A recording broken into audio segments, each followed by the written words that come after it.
This is a guide on how to set up your RepOne. So you've got your RepOne device, this little box here with the pulley that comes out, and you'll want to download the RepOne personal app, and it looks a bit like this. So this is what you'll see on the App Store. I'm doing it on an iPhone, but it's the same logo that you're looking for if you're on Android, and you're going to download that to your device.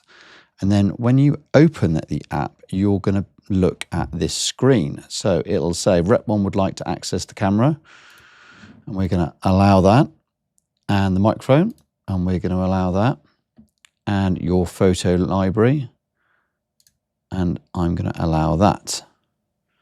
We also need to allow it to find Bluetooth devices because this is a Bluetooth device, so it needs to be able to find it. So we're going to allow that.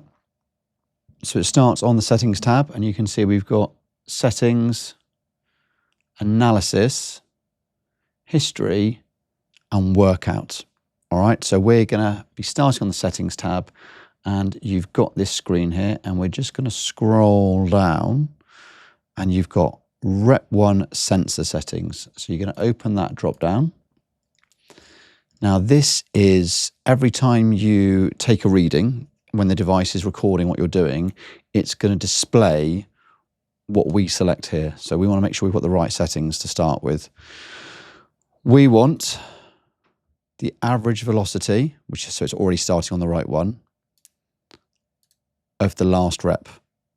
All right, so my one here, I'm assuming this is how every app opens, but that's what you want. Average velocity of the last rep.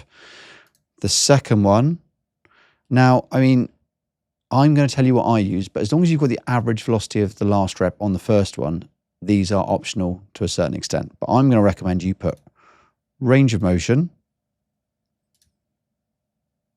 ROM, average set. So it takes an average across the set. Then you're going to choose duration. We'll click off that.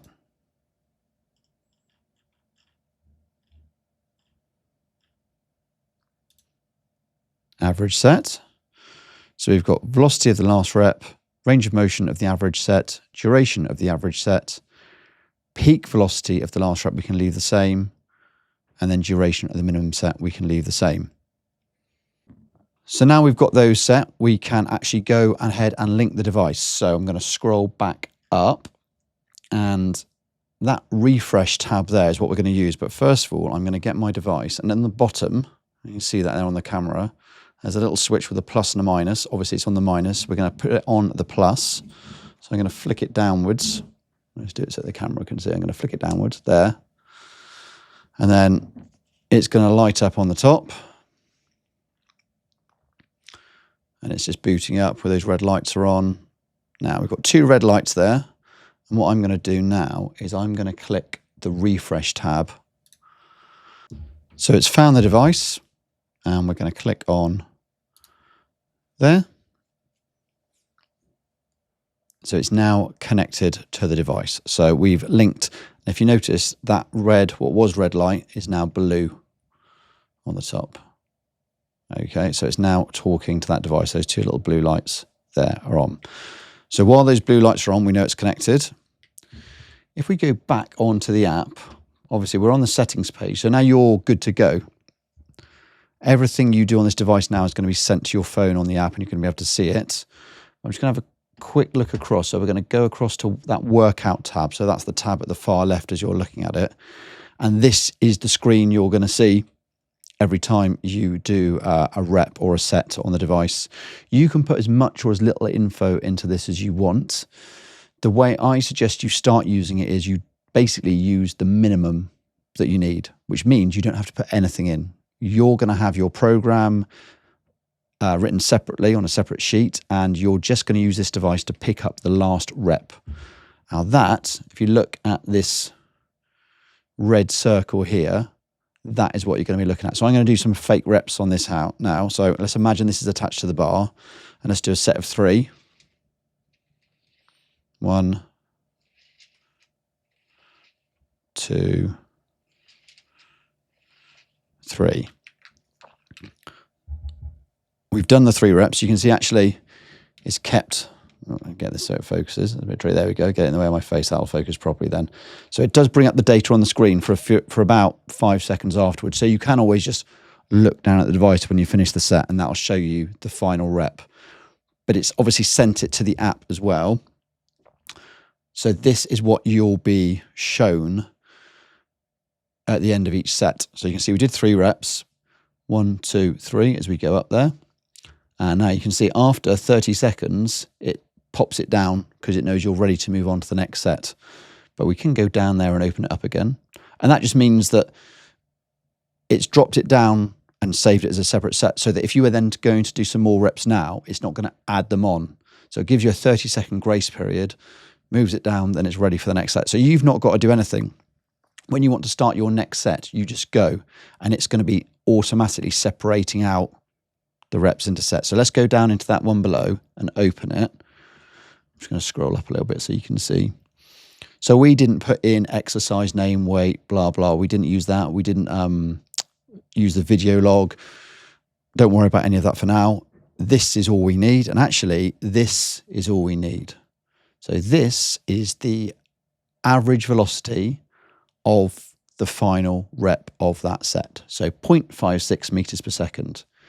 And you can see the first one was 0.94, 0.507 or 0.51 if we round it up, and 0.56. So that is the speed of rep 1, the speed of the second rep, the speed of the final rep, and then it puts the final rep there. And remember, we set this as average velocity of the rep. So not the peak, the mean across that rep. And that's the one we want. You can also see it's got the peak velocity, and it's got the range of motion and other things, the duration of the rep as well. But we're not worried about that for now. We're just worried about this column here and this one here. You can also see, so if I collapse that set down, the next set's going to be here, and we've got a little timer. So this is telling us the rest in between. So let's do a few more reps. And what I'm going to do is I'm going to deliberately vary the speed. So I'm going to do the first one very slow, and then back. I'm going to do the next one quicker. I'm going to do the last one even quicker. Okay. So we'll just let that update. So we've got rep 1, the slowest one, 0.26. I sped it up a bit, so 0.719 or 72. And the third one, which I did really quick, is 1.5 meters per second. You're not going to be doing any of your resistance work in that speed, but you can see there's the variation in the velocity, and it puts the last one of the set at the top there. So that's 30 seconds past, and it's dropped it down. So you could, if you wanted to just do all your sets and then come back at the end and take the data down, because it's all just going to be sitting here. And like I said, you can just go down and open up each set and then collapse it again each time. But that's what we're after, this one in this red circle here. So on your program, that's the one you're going to be taking down. Now that's the basics of how to use it. That is enough to get you started. And what I'll do is in a separate video, I'll show you about bar placement for each of the exercises as well. So where you're going to pop this attachment on the actual bar for the exercises.